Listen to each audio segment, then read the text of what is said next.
Welcome to Living Streams Church Podcast. I'm David Stockton, and I'm here with Anthony Kennada. I'm in Phoenix, Arizona at the church, and he is not in Arizona. He is in Nickland, the New York Knicks, new champions. You're out there in New York. Any craziness where you are? You're outside the city, I know. I'm outside the city, but we had a chance to watch it was Game 5 in this like Park Square with a bunch of Knicks fans. I am not a Knicks fan. Yeah, but I sort of became one for the week, I guess. And so it was quite the spectacle. But I think New York for years. This has been like a long time brewing, I would say, for the community out here. So 53 years, yeah. It was exciting. Yeah, I'm a Mikal Bridges fan. He's on the Knicks, but I'm mostly a non-Spurs fan because they broke my heart so much as a kid growing up. But you're a Lakers fan. How in the world did that happen? And why in the world would that happen? I know. I grew up a Lakers fan, actually, which is even crazier. I grew up in Los Angeles with a basketball in my hand as Kobe Bryant kind of got into the league and everything. Yeah. So I was, some of my most formative years, I would say, was in the backyard by myself with a basketball, pretending like 3 seconds were left on the clock, and I had the ball in my hand. So that's exactly. Fun. Yeah, Kobe was pretty special for sure. Yeah. Sure. I think I also hate the Lakers because of being a Suns fan. That's kind of where I can't really root for the Suns because they never win that much. I mean, we've had some good seasons, but I usually, as a Suns fan, just learn who to hate. Hate the Lakers, hate the Spurs. That's kind of the way it goes. It's kind of Arizona sports teams. That's what you do. But yeah, this is a podcast where we are talking about what it means to be human. And it's a companion piece to the Being Human sermon series that we're doing at the church. And what's fun is that this actually came out of you and I just getting to know each other, hanging out, going for walks. You kind of sharing some of the situation of your life and somewhat asking for advice and not really getting much from me, but at least, we could talk through things. And a lot of it had to do with this crash at the intersection of work and tech and faith. And so going along in your work life, boom, boom, boom, everything's going smooth and actually going really great. Coming out of Silicon Valley, all of that. Made some moves, married, have some kids, getting a little bit older, thought, hey, let's try some new things. But tech kind of came in on the scene where tech was kind of a wave that you were able to surf on for a while there. And then all of a sudden, everything changed with tech and work changed. And so then you thought, okay, how do I be honest and how do I continue to maintain my faith and do what's good for my family, but also continue to try and be productive with the skills that I have and developed. And that's when we started hanging out. And then you had some life events and, again, just the world shifted so much in the past few years. I mean, we always talk about 2020, that COVID year. That was so crazy, but it's just been one seismic shift after another for the last 6 years.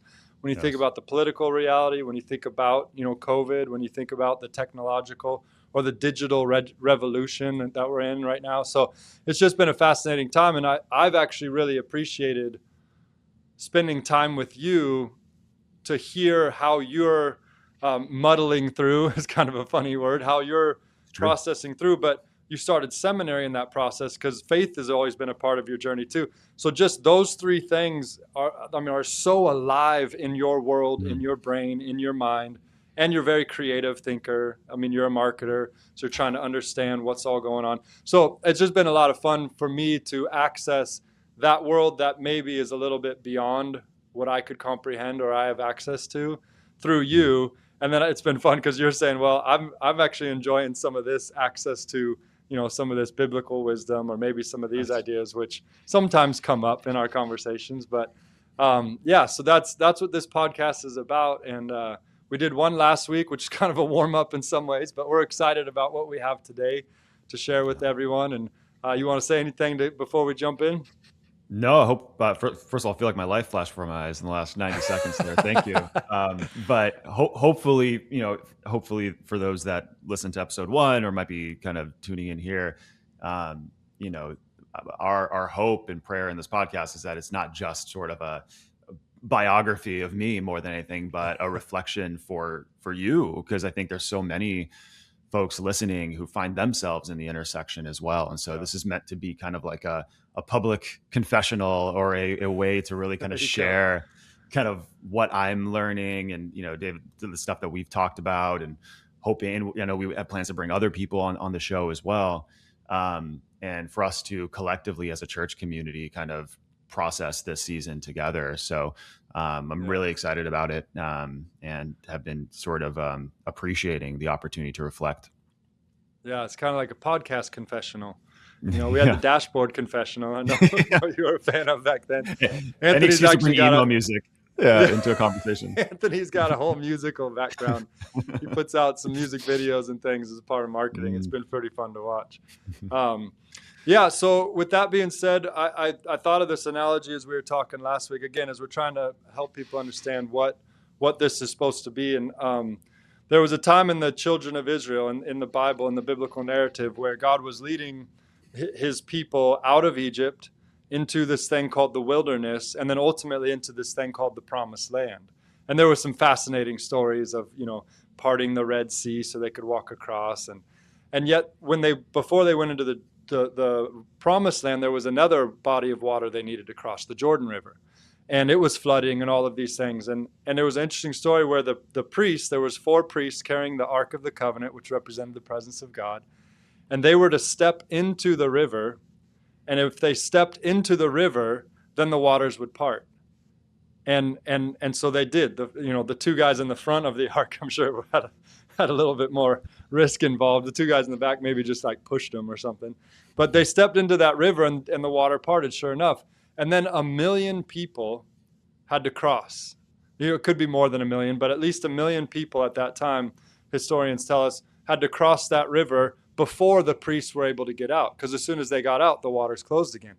And so I've always thought about, in some ways, my job as a pastor is to be someone that's willing to step into, the waters, step into something that's uncertain and unknown, and then stay there until the youngest, the most scared, the slowest can get across that water into the promised land. And you've actually talked about the billion knowledge workers that are in our world today.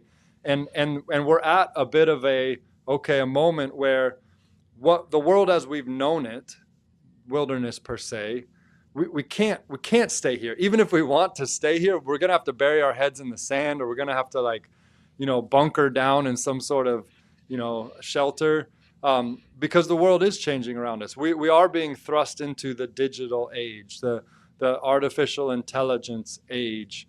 And there's promise, though. The Lord will be there. There's promise there. And so we've got to try and figure out how to help our own souls and our families and our communities. And we've even talked about, hopefully this could help, some portion of the billion knowledge workers out there that are at that intersection, and say, hey, we'll stand in the water and just kind of say, okay, we'll give you whatever we have, encouragement. We'll be here to get people across. So that's a little bit of what we're trying to do. And I don't know if we're the most qualified, but I know it's been stirring in your heart. And I loved one time you even said, you were like, hey, I'm there, and you've had moments in this intersection that haven't been real happy, that have been very troubling or anxious. And we've talked through a lot of that. And you've had moments where you're like, hey, I think it's going to be okay. And actually, this is not bad. But you told me one time, you're saying, hey, I would love to get out of this intersection and move on, kind of into the next phase in Promised Land. But I'm happy to stay here as long as I can be helpful for people who are also stuck in this spot.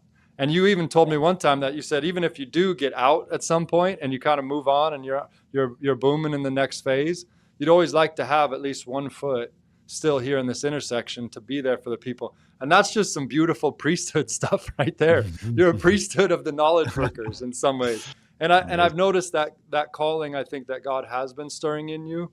And I'm really excited to see where it all leads and how it all ends up. But this is our first, attempt at some of that, to be those people.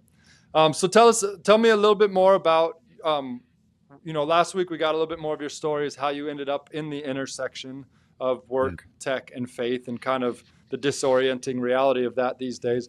But tell us a few of the things that you've tried. What's been helpful in this last, basically, I think about 6 or 7 years that you've been here, maybe 10.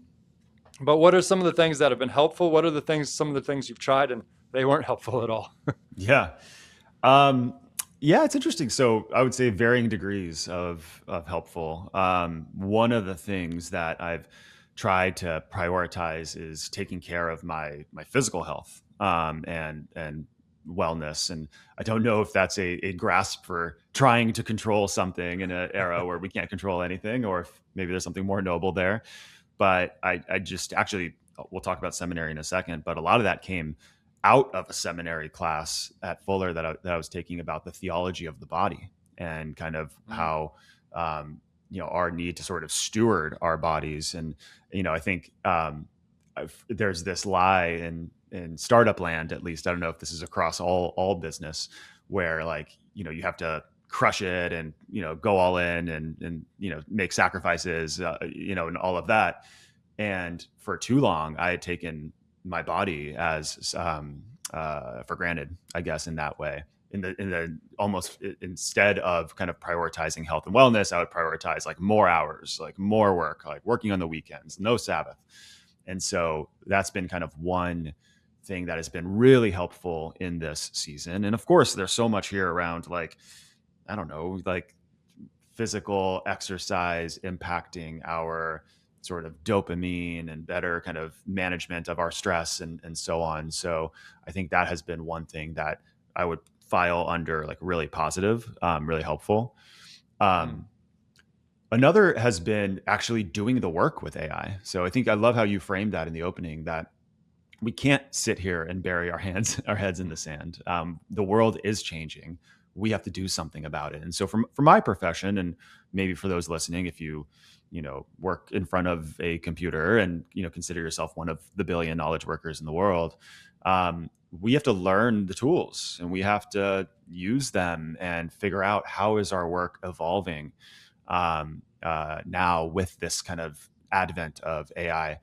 And so, I vocationally moved from a world where I was working for one company to consulting with many.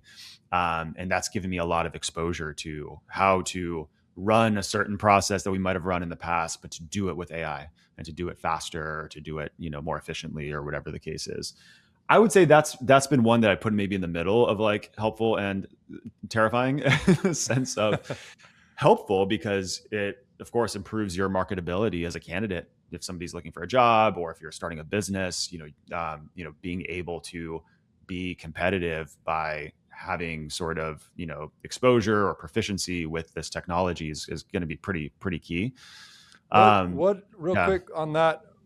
So let's say someone's out there and I think you sent me a graphic one time that shows basically out of all the people in the world, I mean, the percentage of people who've actually even begun to work with any of the Chat GPT, the Claude. I mean, what was that number? It was a fraction of the people. I've got it right here. But so if somebody wanted to start, what would you recommend them even start if they wanted to say, okay, I'll try and begin to learn this tool a little bit? Where would you even start? I mean, I think for a lot of folks, it's just using, let's say, ChatGPT, which I think is the most kind of prominent or well appreciated foundational model. That is effectively, so I mean, just being able to, I don't know, ask a question of these things and kind of see what the response is maybe step 0. Just getting familiar with this is a chat interface, or at least kind of this version of it is. And so I think just using it, and I think that I did pull up the data here, of 3.2 million people, there's only 16% of the world of those 3.2 million that have even done that have even downloaded ChatGPT for free and have started using it. Let alone paid for some of the more premium features, which effectively, for the most part, gives you kind of access to quote unquote smarter models. Okay. or more tokens, which is another language, which is basically like the currency for how you process each of those questions. And so you might run into a situation until you pay where you run out of the ability to ask ChatGPT questions or whatever the case is. That's where I'm at. I still haven't paid Yeah. for it. Yeah, it's great. And that's, I think, the amount Use it of all the people time who get though. this Yeah. totally that actually pay for AI today. It's 0.3% of the world that actually pays for extra, premium kind of compute and all of that. Yeah. And so 84% don't even use AI. So I think the really compelling thing that I'm doing, at least, is like going beyond those things and using those foundational labs for more than just question and answer, but for deep research and for agentic workflow, which is effectively fancy language for asking this model to do work for us. And so there's a give really an example of that. Yeah. So this is one actually that's pretty fun and I think pretty harmless generally if folks want to try it. There's a tool called Lovable. And we're trying to figure out a way to get our kids to do chores at home. They're at that age where it's time to start figuring out chores. And so rather than buying, let's say, like a chore chart that we would magnet put on the fridge, I basically spent, I don't know, 30 minutes maybe and built an entire app that we can basically put on an iPad and have the kids sort of and monitor kind of their kind of chores for the week. How are they doing? And, effectively something that you would probably pay like $10 a month for on the App Store. I was able to build it in probably 30 minutes. And so that's kind of a silly, like non-really work. We got to get that up on here somewhere, man. People are going to want to see that. Yeah. and so but that's the pretty amazing thing is like, and when you start having an optimistic picture of AI, you start asking like, what more can we do where I don't need to pay money for buying a piece of software and this is where it starts getting, kind of crazy or can I automate a certain part of my day or a part of my work or, can I build a workout app that is customized based on my like data on my Apple Watch? Like it becomes a personal assistant of some sort. Yeah, totally. And so now you don't have to hire, technically this is again, getting into a gray area, but an engineer to do that work. You can just use Lovable and build something yourself. And so that's where we're getting into the 0.3% of the world is using this technology in that way. And so for folks, again, working in knowledge work, I'd say exposure, trial and error that has brought a little bit of good.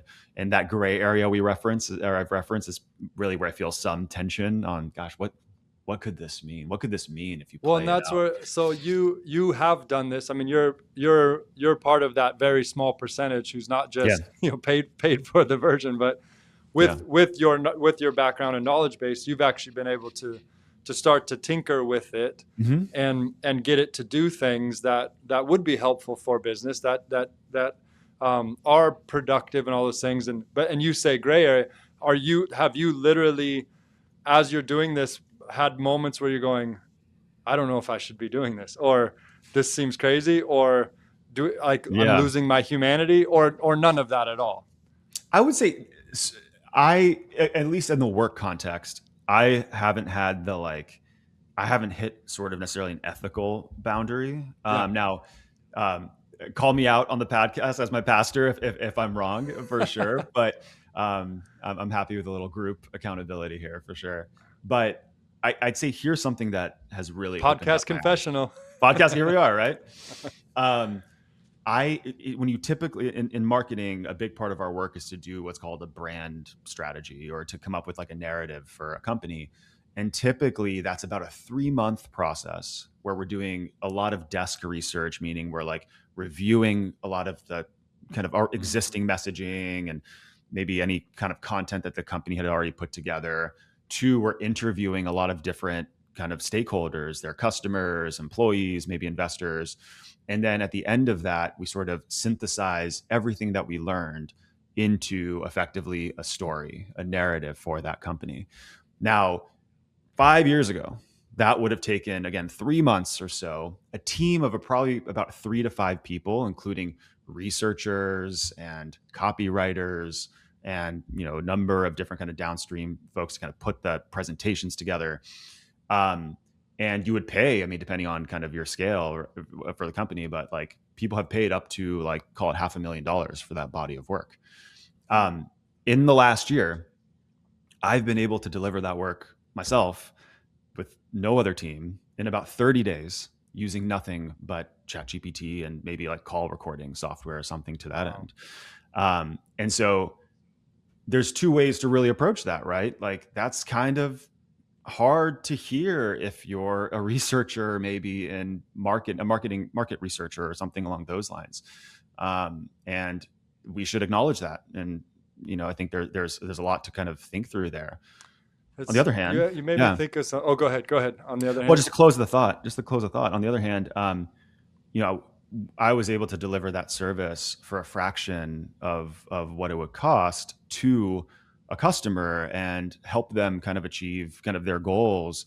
And in so doing, I was able to find some purpose for my work and, my contribution to kind of, both on the personal side, my family, but also on kind of impact and how we were able to kind of build something really meaningful.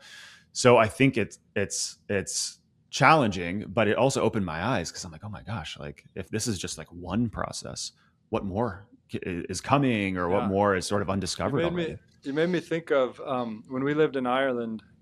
We lived in a town called Tipperary, which was in the south of Ireland, and it was just all farmland. And in Ireland, the south of Ireland in particular, outside of Dublin, I mean, you're either, raising beef cattle, you're raising dairy cattle, or you're raising the food that beef cattle or dairy cattle, eat. And I think they call it tillage. And I remember but so many of the farmers would have like 98 or 97 head of cattle, and they would never have any more than that or any less than that. And basically what they did was they had the machinery, they had the which is technology, they had the fields, they had everything they needed for them by themselves to be able to handle that amount of cattle. If they had one more head of cattle, I remember talking to one guy, if he had one more, he would have to hire out, he would have to do all this other stuff. But basically he and his family could functionally deliver, the amount of beef that they needed to, pay their bills, or dairy to pay their bills. And there were big manufacturers that then would just bring, each of the individual farmers were able to bring it. And so it was funny when you were talking about like now, because of the agency of these artificial intelligence, you can build a business that you're not going to make billions unless you scale, but you could probably make enough to take care of you and your family. Absolutely.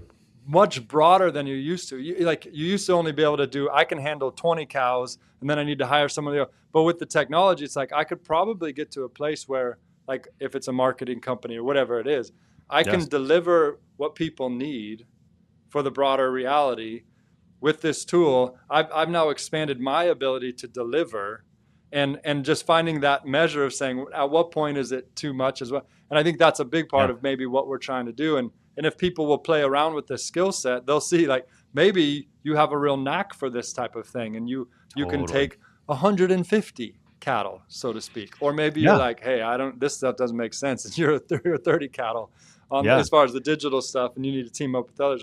But I just thought that's potential. Like we're all guessing at where this could be going, but in that sense, it's a positive thing because it makes you able to produce in a way that's broader than you could by yourself. Yeah. And then that's where the challenge becomes is like you would have hired someone to work with you, but now you don't necessarily, because there's this artificial intelligence, you don't need that. But again, if everybody is able to do that, then everyone can have their own jobs. They don't need to work. And in some ways, people are more like autonomous, like they're more independent. Like I'm not working for the man. I'm working for the me. But we're all working together. So I mean, I could see a path to where some of that starts to come together. But let's jump on to the seminary part of it. I know you said, or you talked about seminary, but what theology of the body? You talked about just doing the work, starting to play with the tool. What was something else that you've been trying to do that's been helpful? Well, what's really interesting with Fuller, and again, the reason and I don't know if we covered this in the first episode, but the reason I applied to Fuller was I have, to your point, felt this like, maybe not lifelong, but at least for the last 15, 20 years or so, call to disciple people in the intersection who share this Yeah. context of being a Christian working in the workplace, in the workplace, right? Or an entrepreneur, an operator.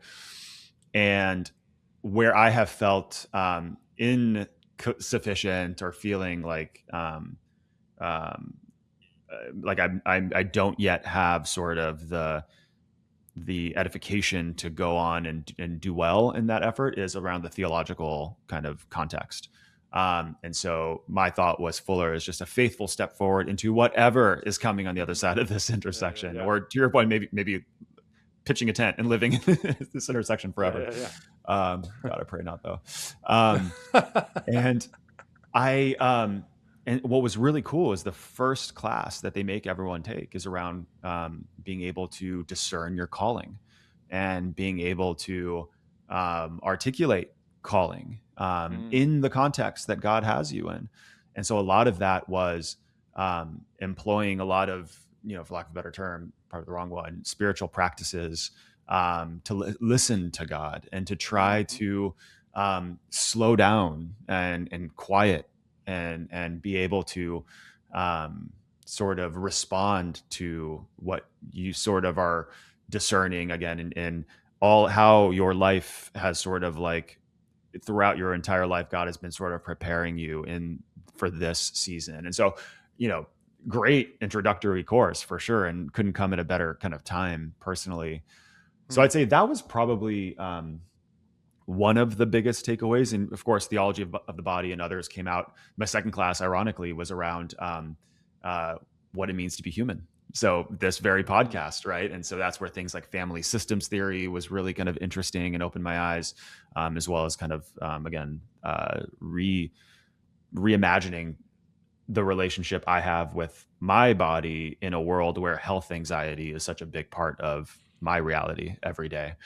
Yeah. Um, and lastly, I'll just say, I think, it's been really, if I said refreshing, it's like the understatement of the century. But when you sort of are all in on your vocational context and you don't create space to really pursue interests, curiosities, passions beyond kind of work, because you're busy, right? You're in my story, at least, I'm a father of young children, I'm a husband, and again, a professional trying to like figure out how to like carry all these different things. Mm. We don't often prioritize pursuing things that we're interested in. And so for me, theology and getting deeper into the word, really getting into like the historical context of like the first century church, like these things have always been on my heart. And I was like, no, look, Yeah. if everything's getting crazy in my life, but now I have some bandwidth and time to like really do something, Yeah. maybe this is my opportunity to really pursue something that has been on my heart for a while. That's cool. I know you you introduced me to something called Transforming the Bay. Yeah. And this was a little bit where you were like, there's something about that I feel, a calling towards. And Transforming the Bay, you explain it because you're a little Yeah. bit more familiar with it, but I want to mention something about it.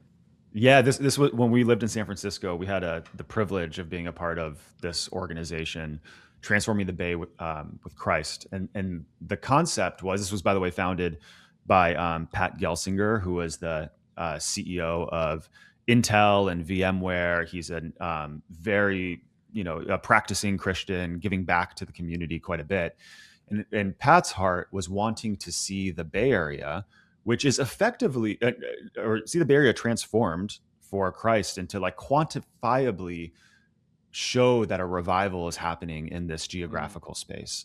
And the reason is, think about our conversations, over the last episode and a half here. What happens in the Bay Area reverberates across the entire world. That's the geography that gave us the iPhone, that gave us, again, social media, that's given us AI.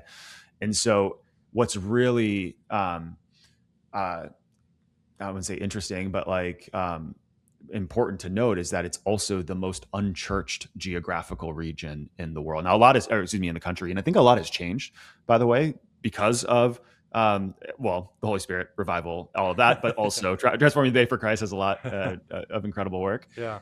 And we're starting to see a lot of transformation out there. So we were a part of that when we lived there, and then we moved to Phoenix about 8 years ago or something along those lines. And so still very close to that group, but of course now, no longer living in San Francisco.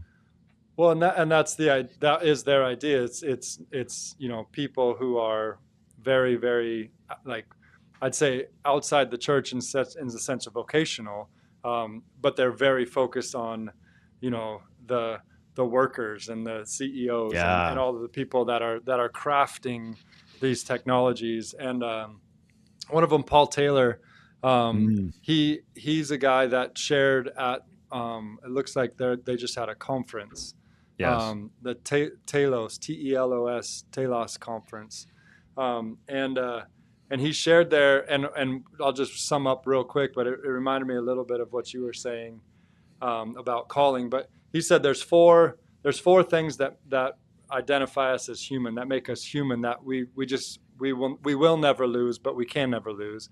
And the first one is four relationships. The relationship with God, which he called awe. And there's something about humanity where we're able to experience awe and ultimately worship that no one else is able to, no other part of creation. He said that the second one was our relationship with the creation around us. And he called that agency, because he was trying to use words that are A and I for AI, but agency, and the idea that we have the dominion and we have this consciousness and we have this, somewhat of a free will outside, differently than the rest of creation. He said our relationship with others. So intimacy is something. There's a reality to humans where we're capable of an intimacy that is different than any other created being. And then also the last one, which I think really pertains to the relationship with ourselves, like deep inside of us, our inner selves. And he called that identity. So intimacy and identity are the last two.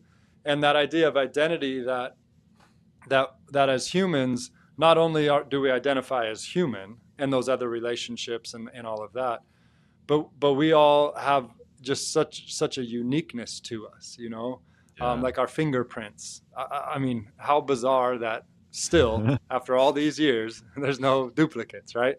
That there's a uniqueness to us, and that there is a calling that each of us have, and that calling is so important. And we were using the analogy earlier in our conversation, just that sometimes when we think of this digital age or this digital revolution or this artificial intelligence or age of intelligence, I mean, there's so many different ways we could call it, because we don't know exactly what it's going to look like when it fully, like when we're looking back at it, like the Industrial Revolution.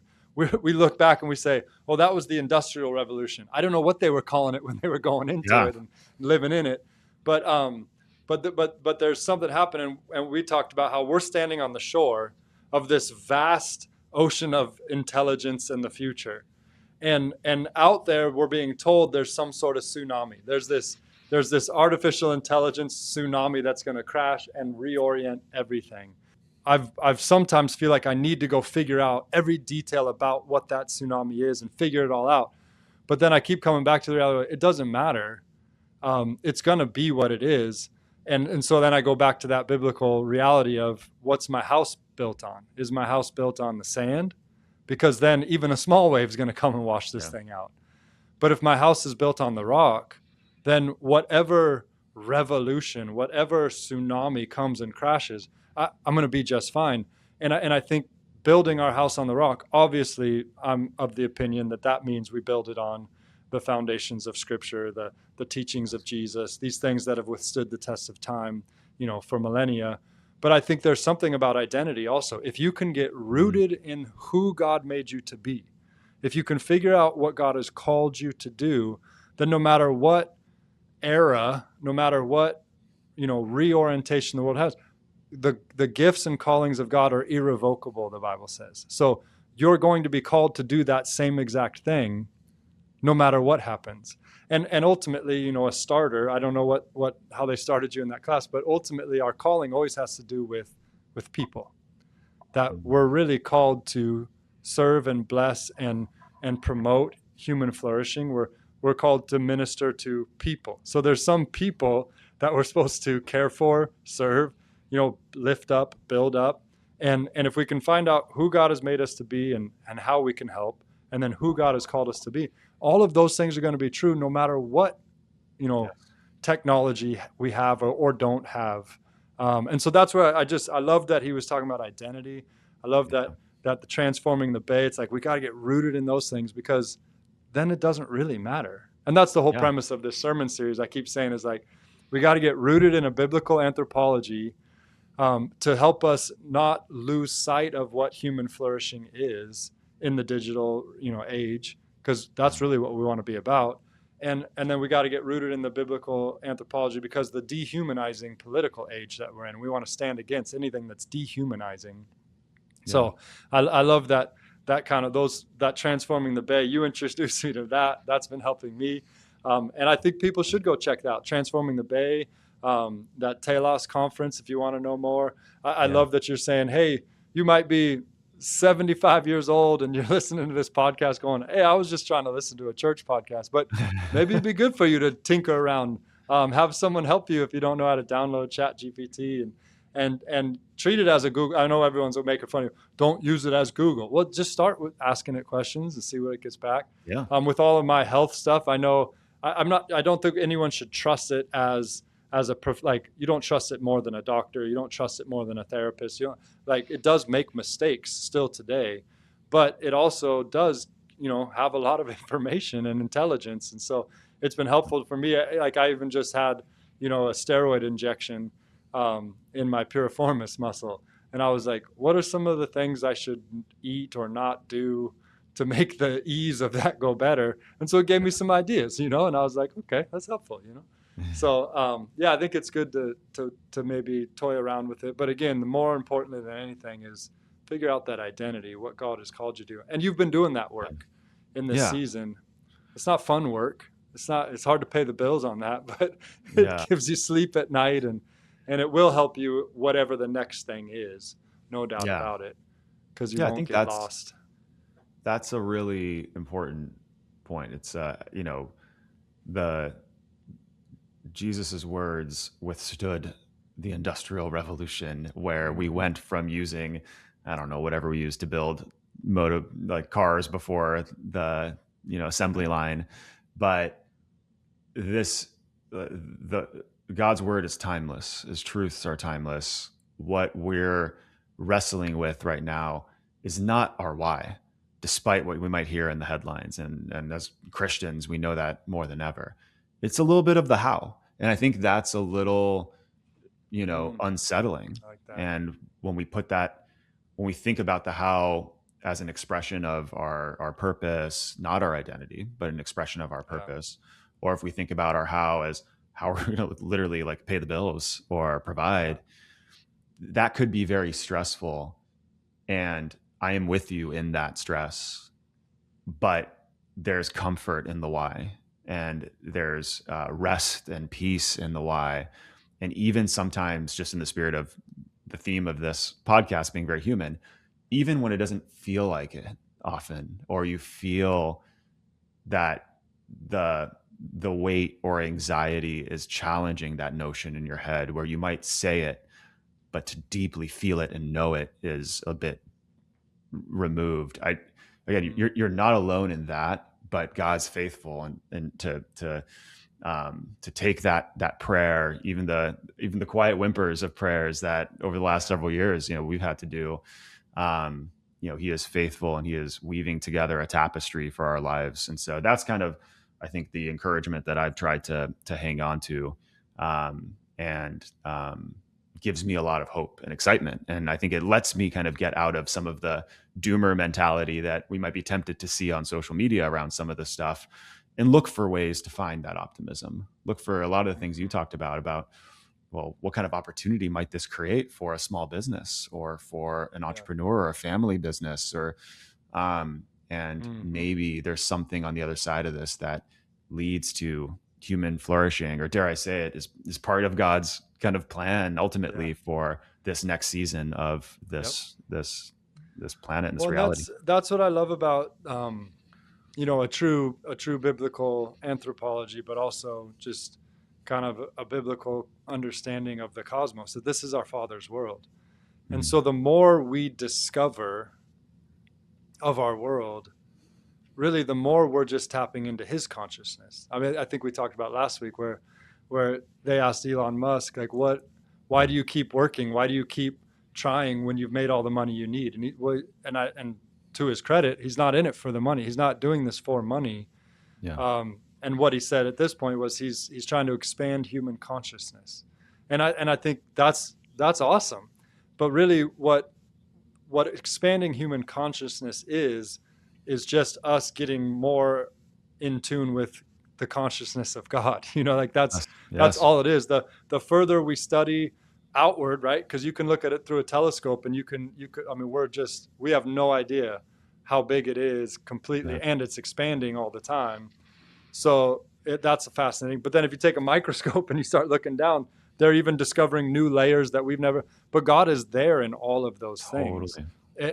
and so we're like the artificial intelligence, the ability for us to, like expand our thinking capabilities, the ability to think broader and deeper and longer and harder than we ever have, is only going to give us more access to the creator of it all. Like Yes. that's where Totally. we're going.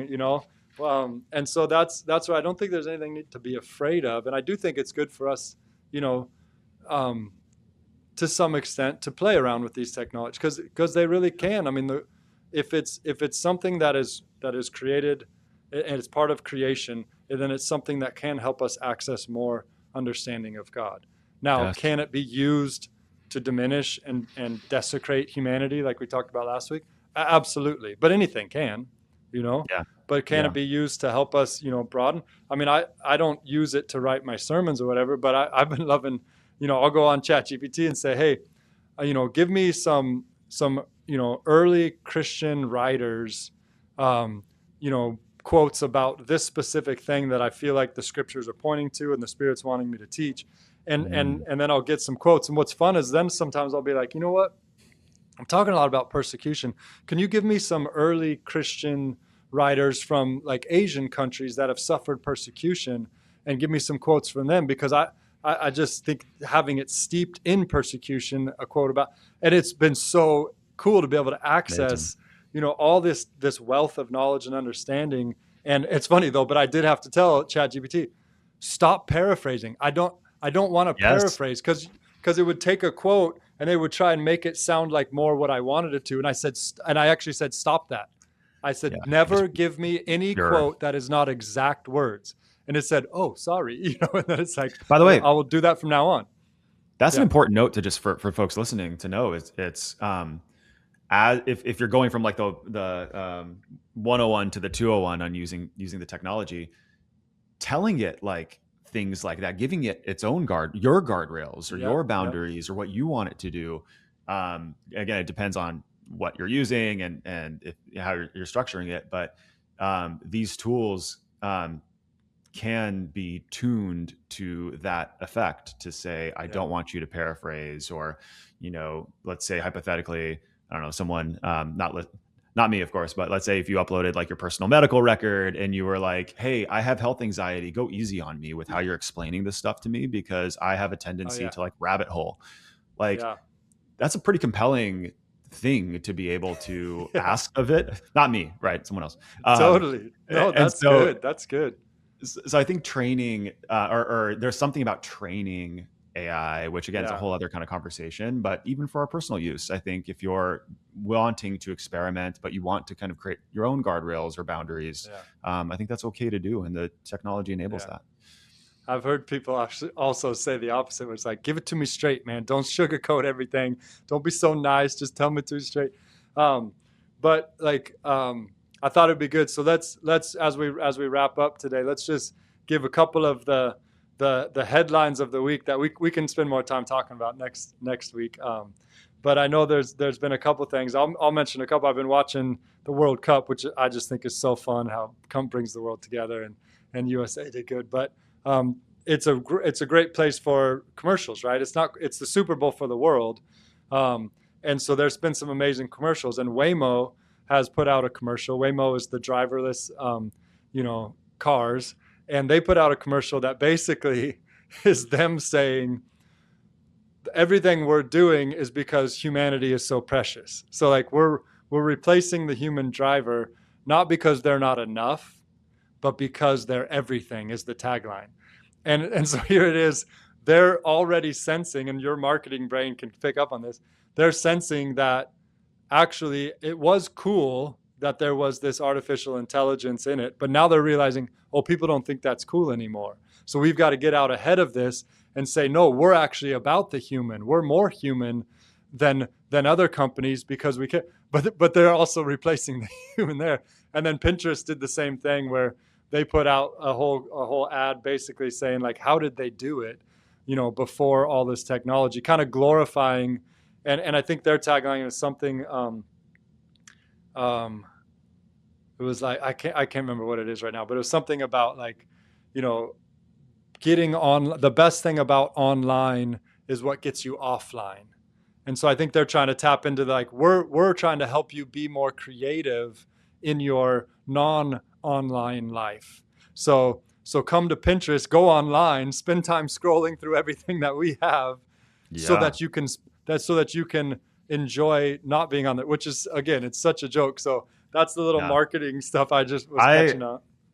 And well, let me explain what's going on before I give my take on it. I think we're waking up to this idea that as brands, we have to talk about the outcome of this technology. Like it's one thing to say, oh, this one's faster or smarter or runs on less compute or whatever. Cheaper. People don't care. Like at the end of the day, at least in the collective consciousness of culture, they don't care necessarily if, this is going to be 10% faster or more efficient or whatever.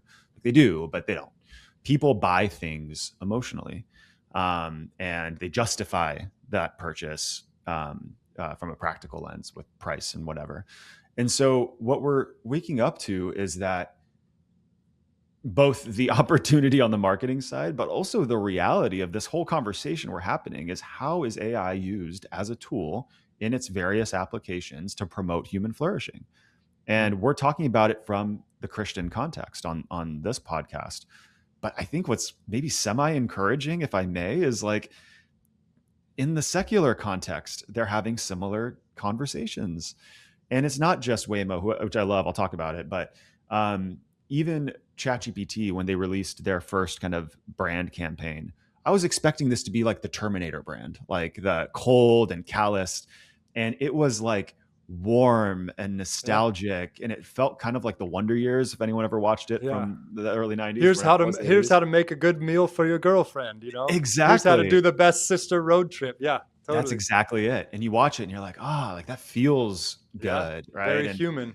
Very human. Anthropic did something similar with Keep Thinking. It was their kind of campaign.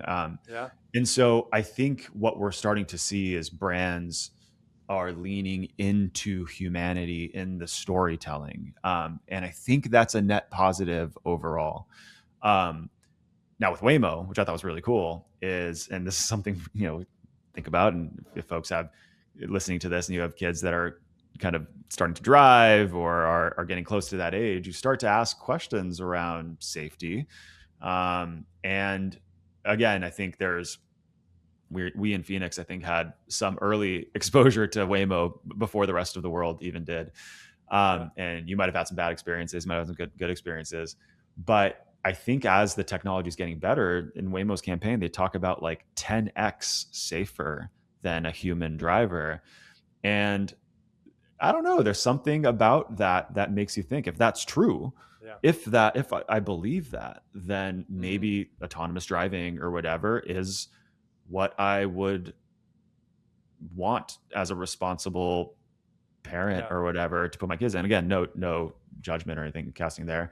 And so I don't know, the romantic marketer in me likes that idea of saying like, how do we express our brand through the lens of humanity and the outcome that our autonomous vehicles can provide, and it's human safety. And hey, if we can play our small part, it's a very Silicon Valley way of thinking, small part in making the world a better place by preventing preventable, accidents and deaths on the road, then that's the dent in the universe that we're making. Yeah, no, totally. I mean, my wife was telling me that she was listening to this podcast guy, and he just had a daughter, and he was like, my daughter will never learn to drive. Not because she might as a hobby or as kind of like a niche, cool kids are learning to drive, but she'll never learn to drive because by the time she's 16 and 16 years from now, it will be ridiculous, maybe even to own a car, let alone, put a 16-year-old behind the wheel of a car. They're like, oh, we'll never do. So I don't know if that's true, but that's just some interesting, thought. We're on the shore on that one. Yeah, we're on the shore for sure. For sure. And then Anthropic, they had some big news this week. You want to mention that real quick? Yeah, just a quick one. And I think, for folks to just maybe even be aware of it, Anthropic is, if you don't know, probably the second biggest foundational lab. And so if OpenAI and their product ChatGPT is like the one that most of us have heard of, Anthropic Anthropic has a product called Claude that is effectively like the competitor, and they're sort of head to head, neck to neck, whatever, and it goes back and forth. A few weeks ago, there was a new version of Claude that was announced called Mythos, and Anthropic came out on the record and said, this thing is so powerful, or whatever that word, maybe that's the wrong choice of words, but it's so good that we are asking for the top kind of security engineers in the industry to battle test it and help put some guardrails on it before we open it up to the public.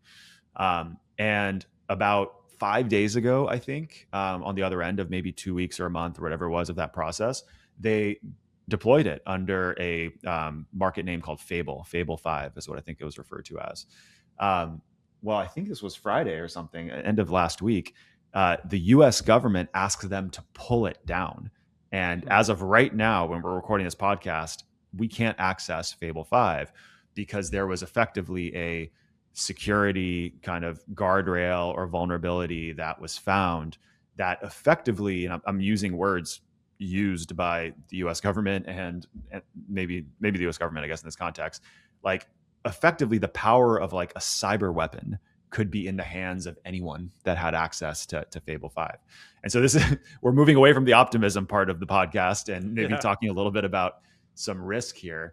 But one, I think the right sort of governing bodies are getting involved. I'm not a super political person, but I think there's some conversation happening right now around should AI be regulated by the federal government. But the point in bringing it up is, again, back to this shore analogy, there's a lot that we don't know, and there's a lot that's happening very fast.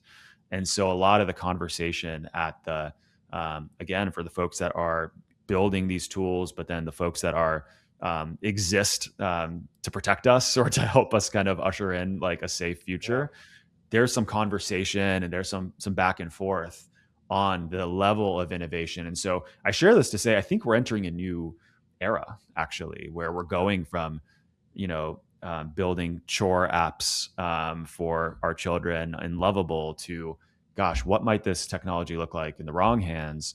And I think it's just important as believers to be aware and have our eyes wide open that, and pray for our government and pray for, and pray for these CEOs and pray for everybody that somehow, the biblical idea of human and flourishing would resonate and spread through. We need a revival in all those areas.